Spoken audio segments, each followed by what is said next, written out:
सब बच्चों को पता चल जाए। जी अस्सलाम वालेकुम बच्चे, आज का जो हमारा लेक्चर है यूरिनरी ब्लैडर का, तो ये हम लोग थोड़ा सा यहाँ पे पढ़ेंगे आज। बाकी कल और परसों का जो हमारा स्केड्यूल होगा उसको हम लोग फॉलो करेंगे, और जो हमारा ऑफ डे होगा जो एवरी फोर्थ डे बनता है, तो उसके ऊपर बच्चे हम लोग स्टडी करेंगे यूरिनरी ब्लैडर का रिमेनिंग पोर्शन, जिसके अंदर यूरोथेलियल कार्सिनोमा जो है बच्चे वो शामिल है। ठीक है, वो हम उसके अंदर इंक्लूड करेंगे। तो बिस्मिल्लाहिर्रहमानिर्रहीम, अब आए हम लोग स्टार्ट करते हैं इसको। सबसे पहले मैं आप लोगों को जो बेसिक फिजियोलॉजी की बातें हैं वो यहाँ पे क्लियर करता चलूँ। जी, सबसे पहले बच्चे आपको ये पता होना चाहिए मिक्सचुरेशन के बारे में, कि ये आपको जो जनरल क्वेश्चंस होते हैं ये वाले आ जाते हैं कि मिक्सचुरेशन के सेंटर्स के बारे में बता दें, या फिर आपको ये पता होना चाहिए कि सिंपैथेटिक और पैरासिम्पैथेटिक नर्वस सिस्टम का मिक्सचुरेशन के ऊपर क्या इफेक्ट है, ये आप लोगों को पता होना चाहिए। ठीक है, तो आए इसको पहले हम लोग डिस्कस करते हैं। एक सेकेंड बच्चे। जी, तो सबसे पहले बच्चे आपको मैं एक टेबल ड्रॉ करवा रहा हूँ। सिंपैथेटिक नर्वस सिस्टम, ठीक है, पैरासिम्पैथेटिक नर्वस सिस्टम और सोमैटिक नर्व्स, इन तीनों का क्या इफेक्ट है, और यहाँ पे मैं आप लोगों को डिफरेंट कंपोनेंट्स लिखवा रहा हूँ। तो डिट्रूजर मसल, ठीक है, और इंटरनल स्फिंक्टर स्फिंक्टर और एक्सटर्नल स्फिंक्टर, इन तीनों पे क्या इफेक्ट है। अब आपको ये पता होना चाहिए कि सिंपैथेटिक नर्वस सिस्टम का, जब भी मैंने आप लोगों को अक्सर ये मेडिसिन में भी एग्जांपल दिया है कि for example fight and flight की कंडीशन है कभी, ठीक है, और कभी भी कोई बंदा जो है किसी टेरर का शिकार है, तो उसका सिंपैथेटिक नर्वस सिस्टम जो होगा वो एक्टिवेट हो जाएगा। उस एक्टिवेशन के अंदर बच्चे देखें, आप लोग का सिंपैथेटिक नर्वस सिस्टम आपको हेल्प करेगा कि आप भाग सकें, दौड़ सकें, उस कंडीशन को ओवरकम करने की कोशिश कर सकें। ठीक है, फॉर एग्जांपल मैं कहता हूं कि ग्रेव यार्ड है, वहां पे किसी को स्नेक नजर आया है, या रात का वक्त है और कोई भागने की कोशिश कर रहा है, तो उसका सिंपैथेटिक नर्वस सिस्टम जो होगा वो ब्लड वेसल्स की सप्लाई को इम्प्रूव करवाएगा स्केलेटल मसल्स के अंदर। ठीक है, और बाकी जो जीआईटी की सप्लाई होगी ब्लड वेसल्स की वो कम हो जाएगी, सिंपैथेटिक का उस पर भी इफेक्ट होगा। इसी तरह बच्चे हार्ट का जो बीटिंग रेट है वो बढ़ जाएगा सिंपैथेटिक कंडीशन के अंदर, और जो पैरासिम्पैथेटिक इफेक्ट होता है जैसे रेस्ट एंड डाइजेस्ट की कंडीशन में, जैसे अभी आप लोग सब मौजूद हैं रेस्ट मतलब पीसफुल स्टेट में, तो उसके अंदर पैरासिम्पैथेटिक नर्वस सिस्टम प्रीडोमिनेट करेगा। इस हिसाब से बच्चे आप ये देखें कि सिंपैथेटिक नर्वस सिस्टम का काम है डिट्रूजर मसल को रिलैक्स करवाना। ठीक है, और जो इंटरनल स्फिंक्टर होता है उसको वो कंस्ट्रक्ट करवाता है ताकि यूरिन का पैसेज ना हो जाए, और जो आपका एक्सटर्नल स्फिंक्टर होता है तो इसके लिए कोई सप्लाई प्रोवाइड नहीं करता। जी, ये देखें बच्चे। उसके बाद नेक्स्ट आपको ये पता होना चाहिए कि जो पैरासिम्पैथेटिक नर्वस सिस्टम है ये डिफ्यूजर मसल को कॉन्ट्रैक्ट करवाता है। ठीक है, और इसकी कॉन्ट्रैक्टाइल एक्टिविटी की वजह से जो यूरिनेशन होती है, मैक्चुरेशन होती है, वो पॉसिबल होती है। देखिए ये यूरिनरी ब्लैडर है फॉर एग्जांपल, यहाँ पे बच्चे आप देखें कि यहाँ पे ट्राइगोन प्रेजेंट होगा और यहाँ से ये यूरिथ्रा स्टार्ट होगा। तो जितना भी आपका इसका पोस्टीरियर पार्ट है ये वाला ब्लैडर की वॉल के अंदर डिट्रूजर मसल होगा। इसकी कॉन्ट्रैक्शन की वजह से जो इंट्रालुमिनल यूरिन होगा उसके पैसेज के अंदर आसानी होगी। ठीक है, और जो आपका इंटरनल स्फिंक्टर है उसको हमेशा रिलैक्स करवाता है पैरासिम्पैथेटिक नर्वस सिस्टम, और एक्सटर्नल स्फिंक्टर के लिए कोई सप्लाई नहीं प्रोवाइड होती। अच्छा, एक्सटर्नल स्फिंक्टर को ना सिंपैथेटिक सप्लाई प्रोवाइडेड है ना पैरासिम्पैथेटिक प्रोवाइडेड है, तो फिर उसको कौन कंट्रोल कर रहा है। इसलिए मैंने आपको पहले ये वाली लाइन बोली इस टॉपिक के स्टार्ट में कि मिक्सचुरेशन पार्टली वॉलंटरी और पार्टली इनवॉलंटरी कंट्रोल है इसका। ठीक है, तो जो एक्सटर्नल स्फिंक्टर होता है इसको बेसिकली सप्लाई करती है आपकी सोमैटिक नर्व, जिसके अंदर आती है प्यूडेंडल नर्व। ठीक है, अच्छा, और एक और चीज यहाँ पे क्लियर करता चलूं कि जो पैरासिम्पैथेटिक सप्लाई है ये आती है नर्वाई अर्जेंटीज के थ्रू। नर्वाई अर्जेंटीज का बच्चे, ये मैं आप लोगों को सारी चीजें ऐसी ही नहीं पढ़ा रहा, फाइनल ईयर के अंदर ये एमसीक्यूज बहुत कॉमनली पूछे जाते हैं। जो मैं अभी आपको क्लिनिकल कंडीशन करवाऊंगा वो आपको तभी समझ आएगी अगर आपको ये नॉर्मल फिजियोलॉजी समझ आई होगी। नर्वाई अर्जेंटीज जो होती हैं बच्चे ये पेल्विक स्प्लैंक्टिक नर्व्स को कहते हैं, जो कि S3 S2 S3 S4 से अराइज करती हैं। और जो सिंपैथेटिक कंपोनेंट है ब्लैडर की सप्लाई का, वो बच्चे आता है आपके सैक्रल प्लेक्सस से। ठीक है, तो प्यूडेंडल नर्व जो होती है ये डिटोजर मसल को नहीं सप्लाई करती, इंटरनल स्फिंक्टर को भी नहीं सप्लाई करती, सिर्फ एक्सटर्नल स्फिंक्टर को सप्लाई करती है। ठीक है, और उसको कंस्ट्रिक्ट करवाती है। आपको पता है कि स्फिंक्टर्स जब भी कंस्ट्रक्ट होते हैं, नैरो होते हैं, तो उनमें से यूरिन का पैसेज जो होता है वो नहीं होगा, यानी कि वो क्लोज हो जाएगा, पैसेज क्लोज हो जाएगा, तो यूरिन आउटफ्लो नहीं कर सकता। तो अब आपको ये बात क्लियर होनी चाहिए कि एक्सटर्नल स्फिंक्टर की जो सप्लाई होती है वो हमेशा वॉलंटरी कंट्रोल में होती है और सोमैटिक नर्व्स के अंडर आती है। अच्छा, उसके बाद बच्चे अब आपको ये पता होना चाहिए कि ब्लैडर की एबनॉर्मेलिटीज कौन कौन सी एग्जिस्ट करती हैं। वैसे हम लोगों ने ये बात मैं यहाँ पे क्लियर कट बता दूं कि जो ब्लैडर की कॉन्जेनिटल एनॉमलीज हैं, जैसे ब्लैडर एक्सोस्ट्रोफी है, वो हम लोग पीड्स में देखेंगे। और बच्चे जो हमारे पास आता है यहाँ पे ब्लैडर की इनकॉन्टिनेंस, वो हम लोग गायनोकोलॉजी के अंदर डिटेल में चैप्टर पढ़ेंगे, इसलिए we are not going to touch that in surgery. और सर्जरी के अंदर वो क्वेश्चन कॉमन नहीं है इतना जितना वो ऑब्स और गायनी में कॉमन है, उसको हम वहां से समझ के और आप लोग सर्जरी के लिए भी वहां से ही प्रिपेयर करेंगे। अच्छा, तो अब ये देखें बच्चे के ब्लैडर की अबनॉर्मेलिटीज कौन कौन सी होती हैं। यूजुअली तीन तरह के ब्लैडर्स जो होते हैं वो एग्जिस्ट करते हैं। एक होता है एटॉनिक ब्लैडर, ठीक है, दूसरा होता है ऑटोमेटिक ब्लैडर, और तीसरा होता है बच्चे न्यूरोजेनिक ब्लैडर। जो न्यूरोजेनिक ब्लैडर होता है उसी का दूसरा नाम होता है अनइनहिबिटेड ब्लैडर, तो इसको हम लोग कहते हैं अनइनहिबिटेड न्यूरोजेनिक ब्लैडर। ठीक हो गया। अब हम लोग देखते हैं कि इसकी फर्दर डिटेल क्या है, इनकी पैथोलॉजी क्या होती है। बच्चे जो एटॉनिक ब्लैडर होता है इसको यूजुअली हम लोग ये कहते हैं कि ये सिफिलिस के अंदर एनकाउंटर होता है।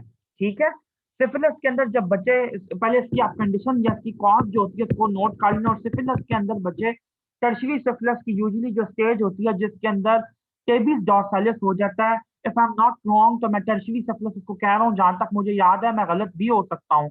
तो टेबिस डॉर्सालिस के अंदर बच्चे एटॉनिक जो ब्लैडर होता है वो यूजुअली एनकाउंटर होता है। ठीक है। अच्छा, नेक्स्ट बात आपको ये पता होनी चाहिए कि ऑटोमेटिक ब्लैडर तब होता है जब सैक्रल रीजन से ऊपर कॉर्ड की इंजरी हो।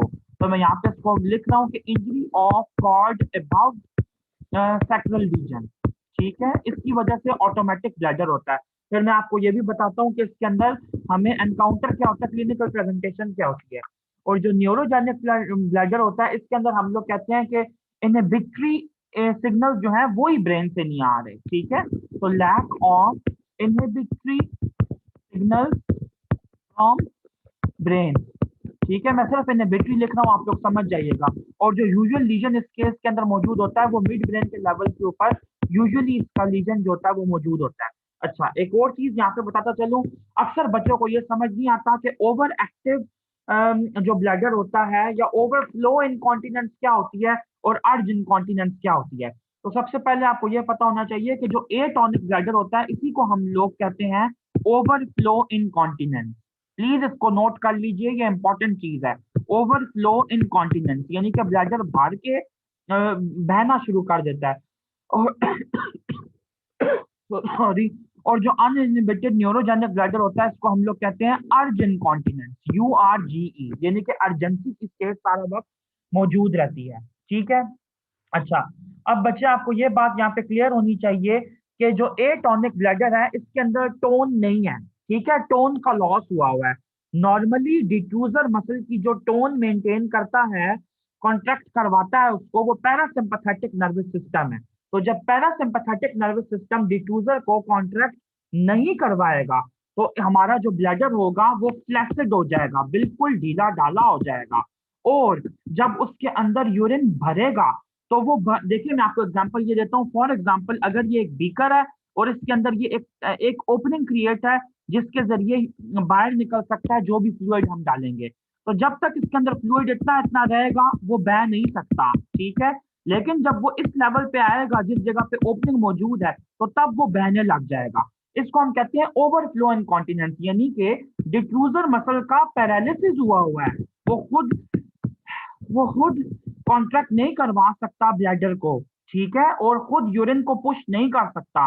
लेकिन इस ओपनिंग, ये वो जो जब नेचुरली यूरिनरी ब्लैडर भर जाता है तो उसके अंदर से यूरिन निकल जाता है, इसको हम कहते हैं ओवरफ्लो इनकॉन्टिनेंस। इसी ब्लैडर को हम फ्लैसिड ब्लैडर भी कहते हैं। ऑटोमेटिक ब्लैडर के अंदर बच्चे आपने ये याद रखना है कि इनके में डिफरेंट नाम आपको आना बहुत ज्यादा जरूरी है। जो एटॉनिक ब्लैडर था इसको हम लोग हाइपो एक्टिव ब्लैडर भी कहते हैं क्योंकि ये फ्लैसिड है।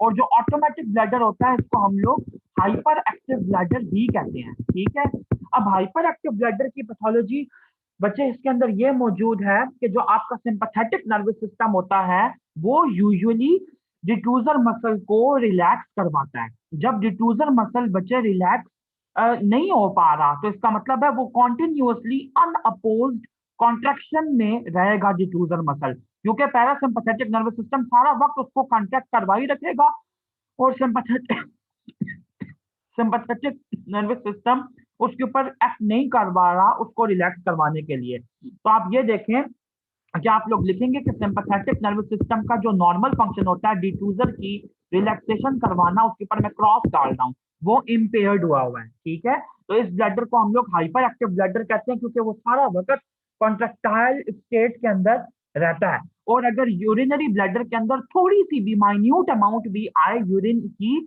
तो वो फौरन कॉन्ट्रैक्ट कर जाता है। ठीक है, ये आपने याद रखना है। उसके बाद मैंने आपको बताया uninhibited neurogenic bladder. Uninhibited neurogenic bladder जो होता है ये भी हाइपर एक्टिव वैरायटी का ही ब्लडर होता है, लेकिन इसको हम लोग कहते हैं ये हाइपर एक्टिव स्पास्टिक ब्लडर है। ठीक है, ये नेचुरली स्पैज्म के अंदर मौजूद रहता है। तो इसके अंदर जो मैक्चुरेशन होगी बच्चे वो फ्रीक्वेंट मैक्चुरेशन होगी। ठीक है, और अनकंट्रोलेबल मैक्चुरेशन होगी। बस इसके अंदर हायर कंटेंट की इन्वॉल्वमेंट जो है वो इम्पेयर हुई है। ये बच्चे आपके सारे इंपॉर्टेंट पॉइंट से ब्लैडर से रिलेटेड नॉर्मल इसकी फिजियोलॉजी पे अक्सर एमसीक्यू आ जाते हैं। मैंने आप लोगों को बाकी किसी चीज की फिजियोलॉजी पे इतना ज्यादा फोकस नहीं किया अभी तक जब से हम लोगों ने सर्जरी के लेक्चर स्टार्ट किया, लेकिन इसकी इंपॉर्टेंट है और मैंने खुद देखे हैं इसके एमसीक्यूज और सॉल्व भी किए हुए हैं फाइनल ईयर में, इसलिए आप लोगों को ये वाले समझना बहुत ज्यादा जरूरी थे।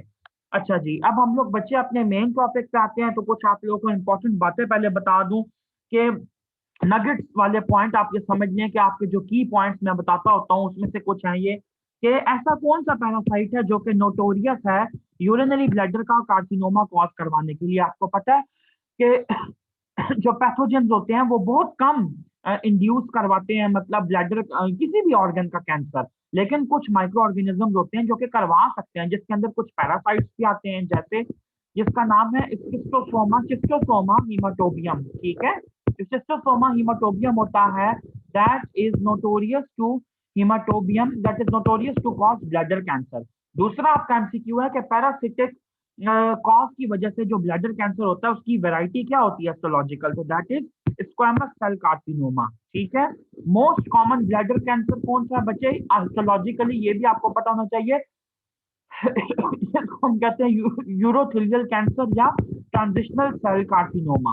ठीक है, ट्रांजिशनल सेल कैंसर को हम कहते हैं, लेकिन आपको ये पता होना चाहिए कि स्क्वामस सेल की वैरायटी का कैंसर भी हो सकता है अगर कोई बंदा जो है वो शिस्टोसोमा से इन्फेक्टेड है। इसके अलावा दो तीन और इंपॉर्टेंट बात ये पता होनी चाहिए कि कभी भी आपको सिनेरियो में ये दिया जाए कि किसी बंदे के डिस्टेंडेड ब्लैडर को ब्लो हुआ है, ठीक है, यानी कि उसको किक लगी है, blow to a distended bladder, इसकी वजह से हमेशा क्या पैथोलॉजी सामने आती है बच्चे, इंट्रापेरिटोनियल रप्चर हो जाता है ब्लैडर का। इंट्रापेरिटोनियल, ये आप लोगों के बहुत कॉमन सिनेरियोज हैं। ब्लैडर के ट्रॉमास आप लोगों को आ जाते हैं, इसको मैनेज करने का पूछा जाता है, इनका ग्रेड पूछा जाता है, तो वो मैं अभी आप लोगों को करवाता हूँ। फिलहाल ये इंपॉर्टेंट जो पॉइंट्स हैं इनको नोट कर लीजिए। उसके बाद आपको ये पता होना चाहिए कि जो पेल्विक फ्रैक्चर होता है तो यूजुअली इसकी वजह से किस किस्म का रप्चर हो सकता है, तो पेल्विक फ्रैक्चर की वजह से एक्स्ट्रा पेरिटोनियल रप्चर होता है ब्लैडर का। ठीक है, एक्स्ट्रा पेरिटोनियल रप्चर कॉमन है। इसके अलावा बच्चे आपको ये पता होना चाहिए जो मैंने आपको क्लिनिकल इसके अंदर करवाए हैं ब्लैडर से रिलेटेड, बस वो इंपॉर्टेंट पॉइंट थे। अब बच्चे हम लोग आपके मेन टॉपिक के ऊपर आते हैं जो कि है ब्लैडर की पैथोलॉजी। और सबसे पहली चीज मैं आप लोग के साथ स्क्रीन शेयर करूं, एक सेकंड जी, कि ब्लैडर की जो इंजरीज होती हैं। ओके, सो लेट्स कंटिन्यू बच्चे। ब्लैडर की इंजरीज की देख लीजिए ग्रेडिंग। क्या पता आप जो न्यू वाली बेले है उसके अंदर ये दी है या नहीं, लेकिन मेरे पास तो बच्चे नहीं मौजूद थी ये, इसलिए मैंने सोचा कि आप लोगों को खुद ही ये दिखा दूं एक दफा। एक सेकंड, ये पता नहीं क्या खुल गया है, एक सेकंड जी। न्यू बेले का मुझे नहीं पता कि वहां पे ये दी हुई है या नहीं, लेकिन अक्सर बुक्स के अंदर ये मिसिंग है, तो आप लोग इसको देख लें। इवन वॉशिंगटन मैनुअल ने भी इसका जिक्र नहीं किया हुआ। एमसीक्यू के हिसाब से ये ग्रेडिंग इंपॉर्टेंट है। ठीक है, तो सबसे पहले आपको ये पता होना चाहिए कि जो ग्रेड 1 होता है, इसके 5 ग्रेड्स हैं। ग्रेड 1 में हीमाटोमा या लैसरेशन हो सकती है। हीमाटोमा किस किस्म का? ब्लैडर की वॉल के अंदर कॉन्ट्यूजन हो सकती है, इंट्राम्यूरल हीमाटोमा हो सकता है, लैसरेशन पार्शियल थिकनेस हो सकती है ब्लैडर वॉल की। ग्रेड 2 में जो लैसरेशन है ये extra peritoneal bladder wall laceration है, ठीक है, यानी कि पेरिटोनियम से बाहर है और लेकिन लेस देन 2 सेंटीमीटर है। जो ग्रेड 3 है ये लैसरेशन है extra peritoneal greater than 2 centimetre और intra peritoneal less than 2 centimetre bladder wall laceration. अब ये यहाँ पे समझना बहुत जरूरी है कि या तो एक्स्ट्रा पेरिटोनियल 2 सेंटीमीटर से ज्यादा हो तो ग्रेड 3 है, या फिर इंट्रा पेरिटोनियल 2 सेंटीमीटर से कम हो तो ग्रेड 3 है। दोनों एक साथ हम लोग बात नहीं कर रहे, देखें यहाँ पे इसने और का वर्ड लिखा है, ठीक है। अच्छा, ग्रेड 4 में है laceration intra peritoneal bladder wall laceration जो कि 2 सेंटीमीटर से भी ज्यादा है।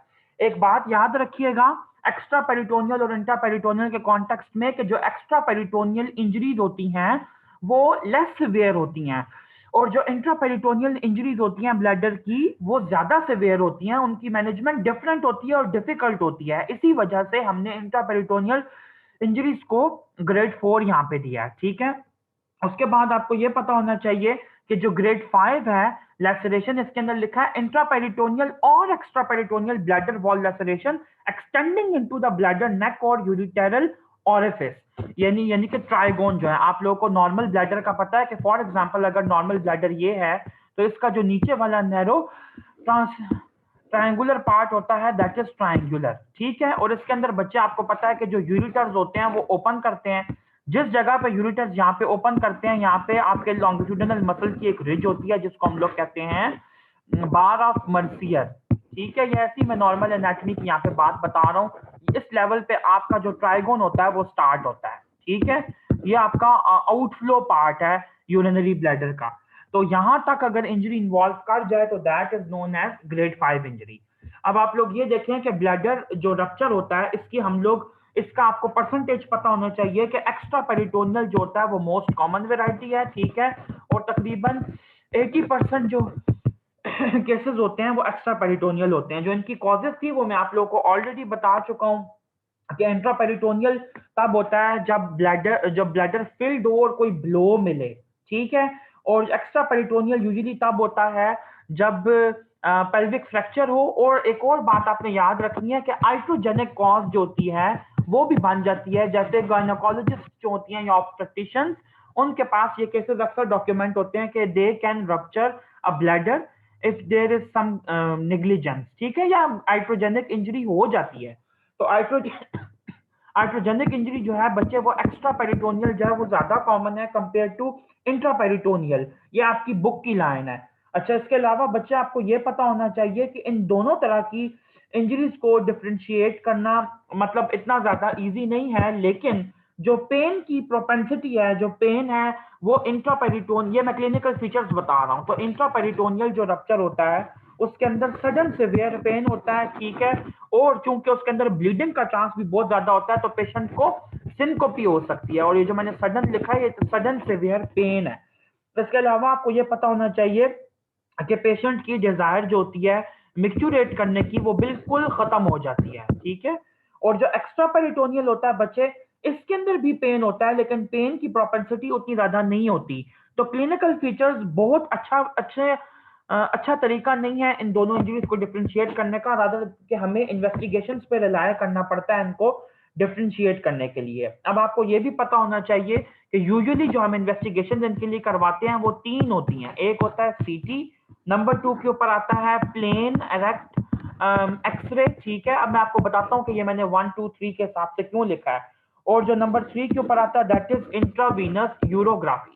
जो सीटी स्कैन है बच्चे बेले के according that is the ideal choice for bladder injuries. इसके अलावा नंबर 2 पे आपको यह पता होना चाहिए कि जो एरेक्ट एक्सरेज होते हैं बच्चे इनके अंदर फ्लूइड की अपीयरेंस आपको शो हो जाती है कि वो पेरिटोनियम में गया है या नहीं गया और ब्लैडर के अंदर कितना है। तो फ्लूइड की अपीयरेंस शो करने के लिए और जो इंट्रावीनस यूरोग्राफी है ये लीक को शो करने के लिए कि ब्लैडर वॉल में जो इंजरी है वो किस जगह पे हुई है, ठीक है।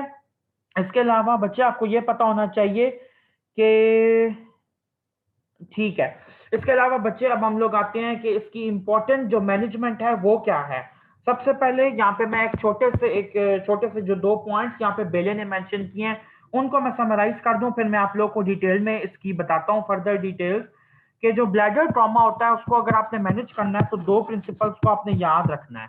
नंबर 1, अगर एक्स्ट्रा वेजाइकल इंजरी है, ठीक है, यानी कि एक्स्ट्रा वेजाइकल से मुराद है कि ब्लैडर के बाहर की भी इन्वॉल्वमेंट है, एक्सटीरियर की भी, बाहर की तरफ से इंजरी है, तो फिर बच्चे आपने कैथीटर ड्रेनेज जो है वो लाजमी करनी है। ये 2 इंपॉर्टेंट प्रिंसिपल्स हैं, इनको नोट कर लो या बेले से पढ़ लो, एक ही बात है, इनको भूलना नहीं है। कैथीटर ड्रेनेज जो है वो 10 डेज के लिए लाजमी करनी है, ठीक है। नंबर 2 पे आपको ये पता होना चाहिए कि अगर इंट्रापेरिटोनियल इंजरी है तो फिर आपको लेप्रोटमी लाजमी करनी है। और लेप्रोटमी के थ्रू बच्चे आप लोग क्या करते हैं कि आप लोग देखते हैं कि ड्रेन करते हैं उस सारे एरिया को जिस जगह पे हैमरेज हुआ होता है, ठीक है। नंबर 2, आप लोगों ने ब्लैडर का रिपेयर जो है वो लाजमी करना है। ये 2 इंपॉर्टेंट प्रिंसिपल्स हैं इस केस को मैनेज करने के लिए। इसके अलावा बच्चे आपको ये पता होना चाहिए कि जो ट्रीटमेंट है इंट्रापेरिटोनियल रप्चर की तो वो लेप्रोटमी ही है, उसके अंदर आपने कुछ और चीज नहीं करनी। और एक बात यहाँ पे मैं ऐड कर दूं कि ब्लैडर को रिपेयर करने के बाद बच्चे आप लोग सुप्रा प्यूबिक जो कैथीटर होता है उसको लाजमी प्लेस करते हैं, ठीक है। मैं एक चीज यहाँ पे क्लियर कर दूं, कैथीटराइजेशन यूजुअली 2 तरह की होती है। एक होती है फोलिस कैथीटराइजेशन जो कि हम लोग कॉमनली करते हैं नेचुरल पाथवे को फॉलो करते हुए, मेल्स और फीमेल्स में यूरेथ्रा के थ्रू एडवांस करते हैं बाय प्लेसिंग द फोलिस कैथीटर। लेकिन दूसरी एक और जो प्रोसीजर मौजूद है, ये देखें कि फॉर एग्जांपल अगर ये एक ह्यूमन बीइंग है या अम्बिलिकस है, यहाँ पे उसका आईली क्रस्ट का लेवल बनता है और ये प्यूबिक बोन का लेवल है, तो सुप्रा प्यूबिक बच्चे अगर किसी बंदे में कोई स्ट्रक्चर मौजूद है, जैसे बहुत ओल्ड एज के लोग हैं, अगर हम लोग स्ट्रक्चर को प्रोफ्यूजली ब्लीड नहीं करवाना चाहते तो फिर हम लोग सुप्राप्यूबिक सिस्टोटमी भी परफॉर्म कर सकते हैं, ठीक है। सुप्राप्यूबिक सिस्टोटमी में हम लोग प्यूबिक बोन के ऊपर से स्किन को पियर्स करते हुए यूरिनरी ब्लैडर की वॉल में एंटर होने की कोशिश करते हैं, इसको हम कहते हैं सुप्राप्यूबिक सिस्टोटमी। मैं अभी आप लोगों को सुप्राप्यूबिक सिस्टोटमी की थोड़ी सी डिटेल भी बताऊंगा और वही जो आपका होगा वो आपका ऑस्पी का एक स्टेशन भी बन जाएगा, ठीक है, वो मैं अभी बताता हूँ। तो ब्लैडर रिपेयर के बाद आपने पेशेंट का जो नेचुरल ओरिफिस है यूरेथ्रा उसको यूज नहीं करना यूरिन के पैसेज के लिए, या तो यूरेथ्रल कैथीटर प्लेस करें फॉलिस कैथीटर, या फिर सुप्रा प्यूबिक कैथीटराइजेशन करें पेशेंट की। ये इंपॉर्टेंट बात है इसके अंदर जो कि आपने मेंटेन रखनी है। ये देखो बच्चे आपके लिए इमेज यही वाला आपकी बेले का जो पेज है वो निकाला है, इसके अंदर इसने ये बहुत इंपॉर्टेंट बात मेंशन की है, इसको देख लेना कि ब्लैडर की जो इंजरी होती है बच्चे वो किन ऑपरेशंस में कॉमन है। इंग्वाइनल या फेमरल हर्नियोटमी में, हिस्टेरेक्टमी में और एक्सिजन ऑफ रेक्टम के अंदर, ठीक है। इन तीनों में ब्लैडर की इंजरी कॉमन हो सकती है। गायनेकोलॉजिकली हिस्टेरेक्टमी के अंदर कॉमन है। दूसरी चीज इसने ये बात लिखी है कि अगर इंजरी रिकॉग्नाइज हो गई है तो 7 डेज के अंदर उसको ट्रीट कर लेना चाहिए विद इन 7 डेज, ठीक है। और अगर इंजरी रिकॉग्नाइज नहीं हुई तो फिर जो आम आपका ब्लैडर का रप्चर की मैनेजमेंट है जो मैंने आपको पहले भी बताई है उसी हिसाब से डील कर। ये देखो बच्चे सुप्राप्यूबिक सिस्टोटमी पे जाने से पहले मैं आप लोगों को कुछ डिटेल दिखवा दूं, उसके बाद हम लोग आगे जाते हैं। सबसे पहले आपको ये पता होना चाहिए, ये आपका ऑस्पी का स्टेशन मैं बीच में ही कवर करवा रहा हूँ, ठीक है। सुप्राप्यूबिक जो सिस्टोटमी होती है इसका दूसरा नाम होता है सुप्राप्यूबिक कैथीटराइजेशन, इसको हम लोग ये भी कहते हैं, ठीक है। और तीसरा जो इसका नाम होता है दैट इज वेजिकोस्टोमी, ठीक है, यानी कि ब्लैडर में स्पेस क्रिएट करना। और नंबर 3 पे जो इसका नाम होता है दैट इज एपिसिस्टोटमी। ये तीनों जो होते हैं बच्चे इसके नेम्स एग्जिस्ट करते हैं।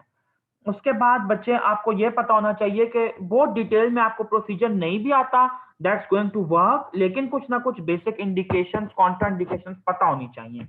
सबसे पहले अगर इसकी इंडिकेशंस लिखवाऊं तो इंडिकेशंस में 2 इंपॉर्टेंट आनी चाहिए।